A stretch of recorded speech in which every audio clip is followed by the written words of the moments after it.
काही ना काहीतरी आपल्याला एक संदेश दिलेला आहे आणि या संदेशाप्रमाणेच आपण आजपर्यंत राजू पाटलांनी जे सांगितलं, राजू महापौर माजी महापौर त्यांनी आम्हाला जो संदेश दिला होता, आता प्रवीण महापौरने दिला क्लीन वसई, ग्रीन वसई, असा हा एक संदेश ज्यावेळी ओपनिंग ज्यावेळी त्यांनी दिला आहे, तोच संदेश आपण सुद्धा ज्येष्ठ नागरिकांनी आणि सर्व इथे तलावातील सर्वांनी तो पाळला पाहिजे. कारण त्यांचा संदेश हा आपण सर्वांनी मानला पाहिजे आणि त्याप्रमाणे आपण वागलं पाहिजे. दौड म्हणजे नुसती दौड नसते, ही जीवनाची दौड असते. जो धावतो तोच पुढे जातो. म्हणून ही आपल्या महाराष्ट्रात तर आहे, जगात सुद्धा आहे. पण राजीवनी जी चालू केली आहे इथून, ती दौड का आपल्या लोकांना कुठेतरी पुढे जाण्याचा एक मार्ग मोकळा झाला पाहिजे. त्या दौडीपासून त्यांच्या शिक्षणावर परिणाम चांगला होतो, त्यांच्या बुद्धिमत्तेला चांगला वाव मिळतो, त्यांच्या आरोग्याला चांगला एक वाव मिळतो. या सर्व गोष्टींनी त्याने एक ही प्रथा पाडून दिली. आपल्या इथे ते मॅरेथॉन आजपासून ते गावातून चालू झालेली आहे. या मॅरेथॉनमध्ये एकदम आपण बघायला गेलो असतो तर तुम्ही पाहिलं असतं एकदम म्हातारे आमचे सोनी साहेब, म्हणजे ज्या माणसांना इथे चालता येत नाही ते सुद्धा त्या मॅरेथॉनमध्ये भाग घेतले होते. आज ते आले नाही, त्यांचं वाढदिवस असून सुद्धा ते आले नाही, त्यांचे भाऊ कुटुंबात आले त्याच्यामुळे येऊ शकले नाही. आमचे झापारडे आहेत, आमचे सुद्धा बरेच लोक या मॅरेथॉनमध्ये भाग घेतला होता. मॅरेथॉन हा सर्वांनी भाग घेतला पाहिजे. सर्वांनी म्हणजे तळागाळाच्या लोकांनी सुद्धा मॅरेथॉनमध्ये भाग घेतला पाहिजे.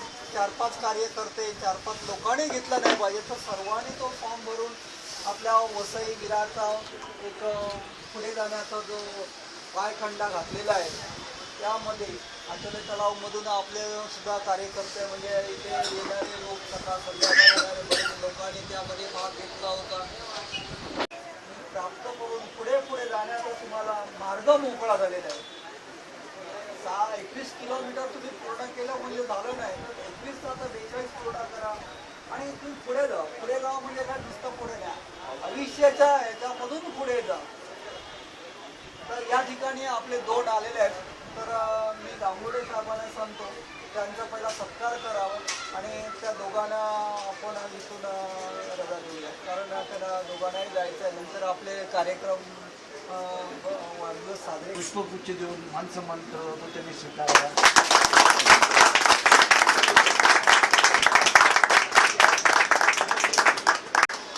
कि ये दौड़ते रहे, एक दिन देश का नाम उजागर करें, रोशन करें और अपने जीवन को सुचारू रूप से लगाएं और महारत हासिल करें.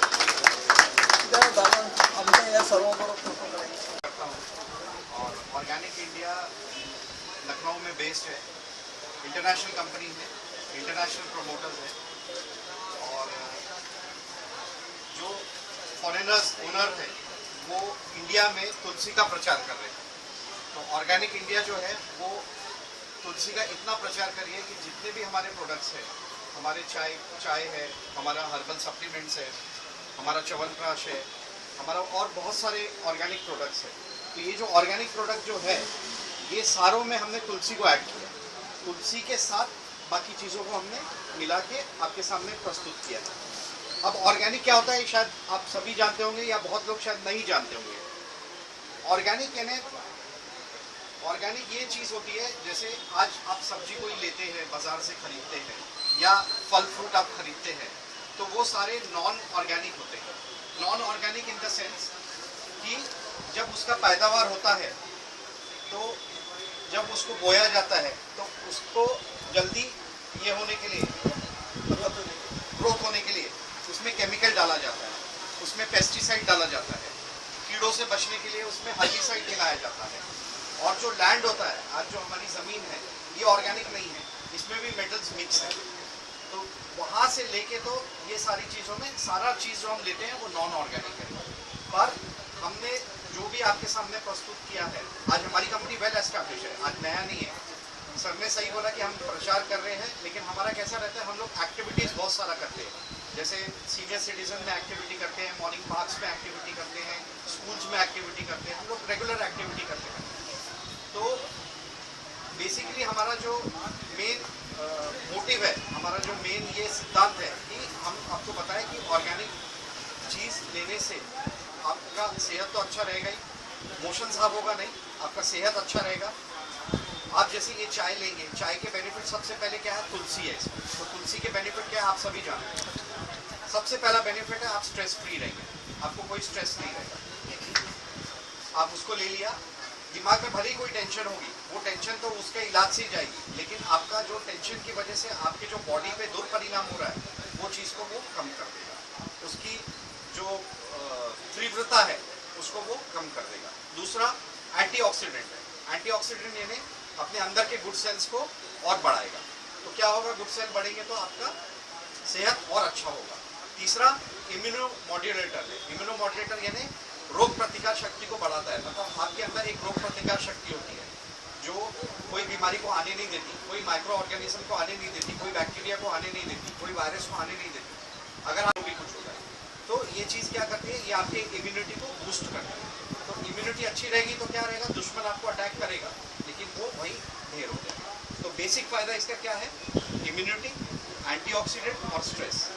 दूसरा बहुत सारे यंग जनरेशन में ग्रीन टी पीने का ज़्यादा क्रेज़ है, क्योंकि दूध की चाय से मोटापा बढ़ता है या दूध की चाय पसंद नहीं करते। आज की नई जनरेशन ही नहीं, लेडीज़ भी हो, सीनियर सिटीजन भी हो, वो लोग भी पसंद कर रहे हैं। कारण होता है हेल्थ रिलेटेड, हेल्थ की इसको लेके। तो आप सभी से रिक्वेस्ट है कि एक बार ज़रूर टेस्ट करिए। और ये चाय में शुगर भी आप चाहें तो मिला सकते हैं, ऐसा कोई कंपल्शन नहीं कि शुगर नहीं मिलाना है।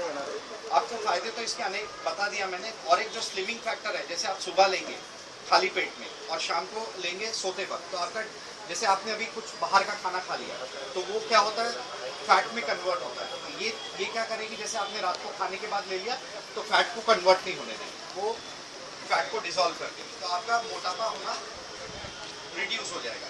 और वैसे भी अगर आप रेगुलरली 2 टाइम लेते हैं तो आप 1 से 2 किलो हर महीने अपने आप लूज करेंगे।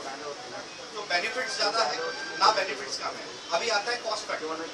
हमें लगता है ऑर्गेनिक चीज़ है, बड़ी कंपनी है, बहुत कॉस्टली होगा, बहुत ये होगा। कोई कॉस्टली नहीं है। अगर आप इसको घर में भी एक पैकेट बनाएंगे तो 1 गिलास में आपका हो जाएगा। आज 1 गिलास कोई चाय नहीं पीता, ज़्यादा से ज़्यादा हम लोग कटिंग करते हैं या घर में थोड़ा सा हम ज़्यादा लेते हैं। तो आपका 2 लोग शेयर कर सकते हैं उतना चाय वो करते हैं। तो बस मुझे इतना ही कहना है कि अच्छी चीज़ है, टेस्ट करिए, एंजॉय करिए। Thank you.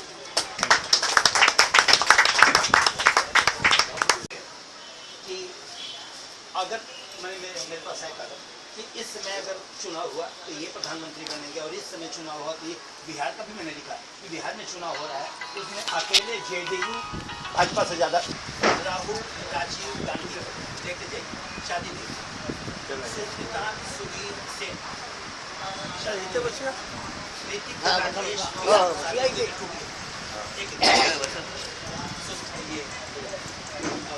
सुजान संजय खान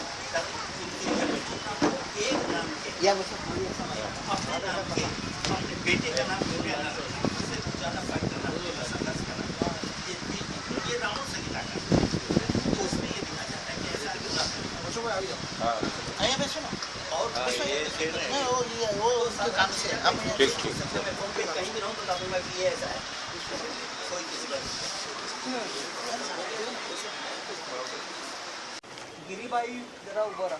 सर्वांना माहिती असलेले आपले सर्वांचे आवडते असे, कारण ही जी संस्था चालू झाल्यापासून त्याने एक दिवस सुद्धा इथे म्हणजे न येण्याचं कारण दाखवलं नाही. कारण त्यांच्यापासूनच मला वाटतं सुरुवात झाली आहे. त्याने 10 रुपये पहिले म्हणजे आपल्याला दिले मला वाटतं, आणि आपल्यापासून त्याने ती 10 रुपयापासून या आमच्या संस्थेला म्हणजे पुढे नेणारे असेल. त्यांच्या मागे त्यांचे मिसेस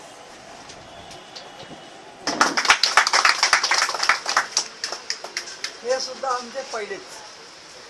ही जी आता ही मंडळी येते ना ते बरोबर आपल्याला पहिल्यापासूनच हे सुद्धा एक मिल कामगारांची तुम्हाला परिस्थिती माहिती होती. आपण बोलतो मिल कामगारांनी जे हाल कष्ट सोचले आहेत ते मला वाटतं कोणाच्या नशिबी येऊ नये.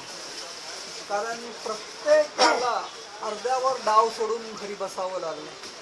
म्हणजे अपन येतो और वो क्रम से अभी हिंदी में आ जा रहा है क्रम से जो इंद्रियां हैं वो धीरे धीरे आती हैं.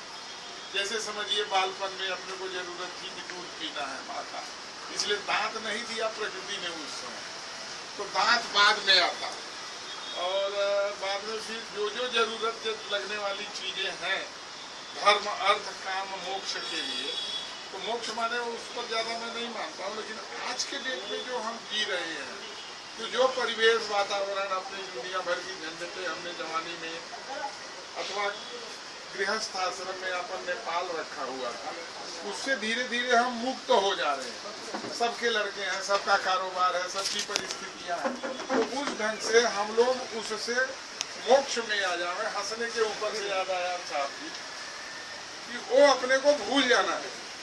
क्या सोचना है कि नई जिंदगी नया उमंग. इसीलिए प्रकृति अपने को क्या करती है, सवेरे बसंत ऋतु देती है, ये शाम का काल जो है जैसे गर्मी खत्म हुआ तो कावृत ऋतु करके वर्णन है. फिर अभी थोड़े देर के बाद वर्षा ऋतु आ जाएगी, यानी फिर ठंडी ऋतु जरूर आ जाती है. देखिए 4 बजे जब अपने को उठने का दिल नहीं करता है उस समय शीत ऋतु आती है. यानी हर दिन एक नई जिंदगी है और नया उमंग है. तो वो अपने को कालगणना के हिसाब से इसको फिर 6 ऋतुओं में बांटा, महीनों में बांटा, बाद में पक्षवार बांटा, सूर्य कब कड़क रहेगा तो कब चंद्रमा थोड़ा थोड़ा दिखना शुरू होगा. तो उसके बाद दिन में सप्ताह में बांटा, सप्ताह के बाद दिन में बांटा. तो हम सब लोग उस ढंग से प्रसन्नता रखें कि हर दिन प्रसन्नता रखें कि हर दिन नई जिंदगी है और नया है. बाकी ये कालगणना के हिसाब से अमुक साल हो गया. मैं अभी से ही सब लोगों को बोल दे रहा हूँ, मेरा 21-2 को है और अभी थोड़ा दायरा बढ़ते जा रहा है. मेरे जन्म के लिए लोग अभी से सांक निकालने वाले हैं. तो 60 साल का हुआ, बाद में 61 का हो जाऊंगा, बाद में 62 का हो जाऊंगा. माने अब गिनने का दिन है. ये जो हम बोनस की जिंदगी जी रहे हैं वो एकदम खुशहाल से जीना चाहिए. इन्हीं शब्दों के साथ मैं बात खत्म करता हूँ. बाकी तो बोलने के लिए आने का दिल करता है, लेकिन एक प्रोफेशनल आदमी होने